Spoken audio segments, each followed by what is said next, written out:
बड़े चमत्कार होने के बाद भी वो परमेश्वर के वचन को और परमेश्वर कौन है उसे समझ नहीं पाएगा जब तक पवित्र आत्मा ना समझाए।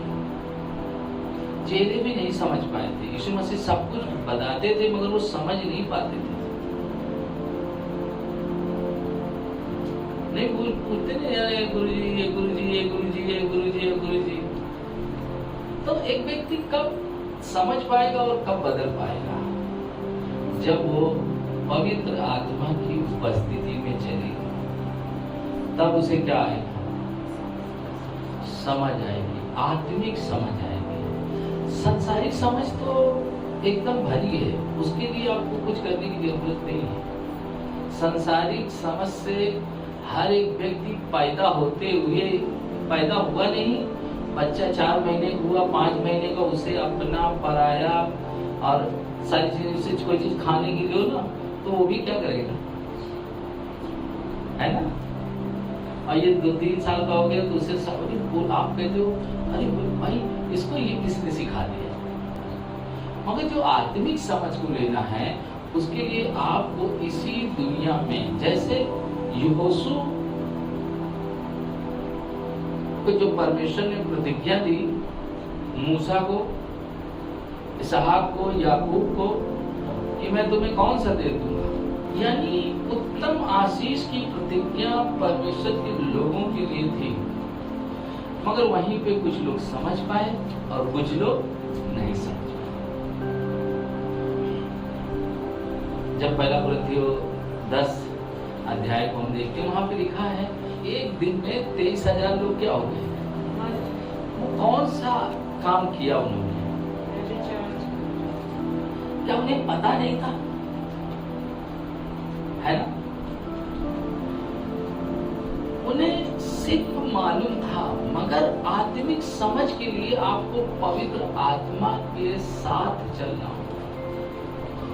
जब तक पवित्र आत्मा आपके साथ नहीं है आप बाइबल को जानोगे, ये लिखा है यहाँ पे, मगर समझ नहीं पाओगे, क्योंकि समझ जो है जीवन को बदल देती है। जैसे आप समझते जाते हैं, बाइबल बताती अंश अंश करके आप क्या होते हैं?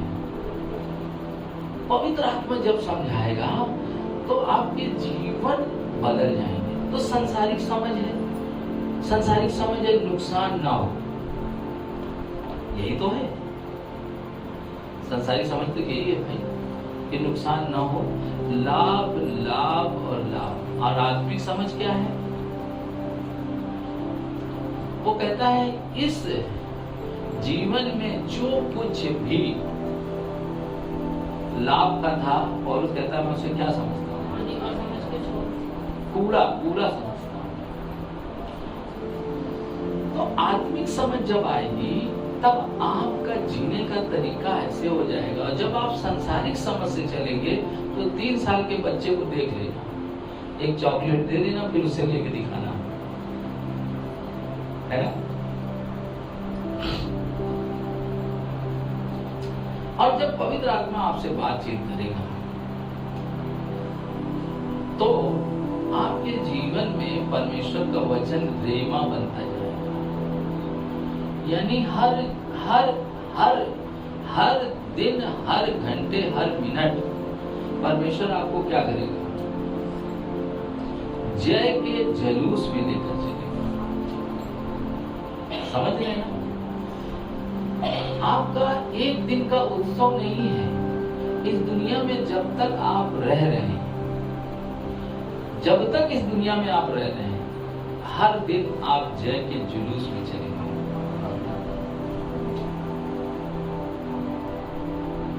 एक अर्थी जा रही थी और एक भीड़ मसीह की जा रही थी। जो अर्थी के साथ जो भीड़ थी वो रोने वाली भीड़ थी, वो विलाप कर रही थी, क्योंकि एक विधवा का बेटा क्या हो चुका था? मर गया था। मगर एक भीड़ थी जो सर्व शक्तिमान परमेश्वर के साथ चल रही थी। जैसे ही उस भीड़ में वो रोने वाली भीड़ क्या हुई, शामिल हुई, क्योंकि यीशु वहां पे थे। और जैसे ही उस भीड़ में जय के जुलूस में शामिल हुए, जय का जुलूस यीशु आपका अगुआ है, और जैसे ही वो जुलूस में वो शामिल हुए, वो विलाप करने वाली भीड़ आनंद करने लगी। मेरी बात आप समझ पा रहे हैं कि नहीं?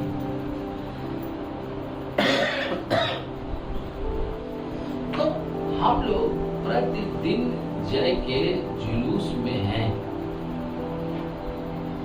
जब जुलूस कहीं से निकलता है तो कहीं की रोड खराब मिलती है, कहीं की अच्छी मिलती है, कहीं पे धूप निकल आती है, तो कभी छांव हो जाती है, मगर घर वहां बढ़ता रहता है, क्योंकि आपके पास एक लक्ष्य है। आपके पास एक लक्ष्य है कि आप कहां जा रहे हो। जिनके पास लक्ष्य नहीं है वो अपने जीवन में हताश हो जाते हैं, उनके काम करने की ताकत क्या हो जाती है, कम हो जाती है। मगर जिनके पास लक्ष्य होता है वो कहते नहीं, मैं इस काम को करके रहूंगा, है ना? यदि आपके पास कोई लक्ष्य ना हो तो क्या करेगा?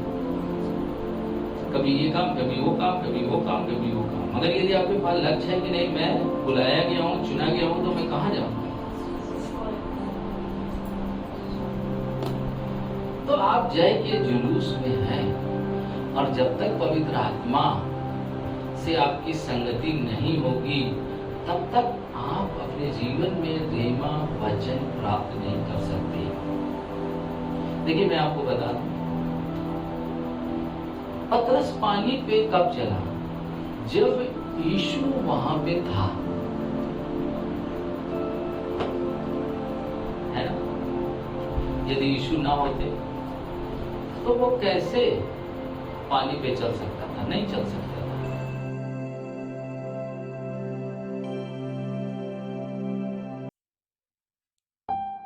हमारी अभी कोई अपनी ज़मीन नहीं है। कृपया God's fire fellowship trust centre बनाने के लिए परमेश्वर से भूमि के लिए प्रार्थना करें। We do not have any land now. Please pray to God for land to build God's Fire Fellowship Trust Center.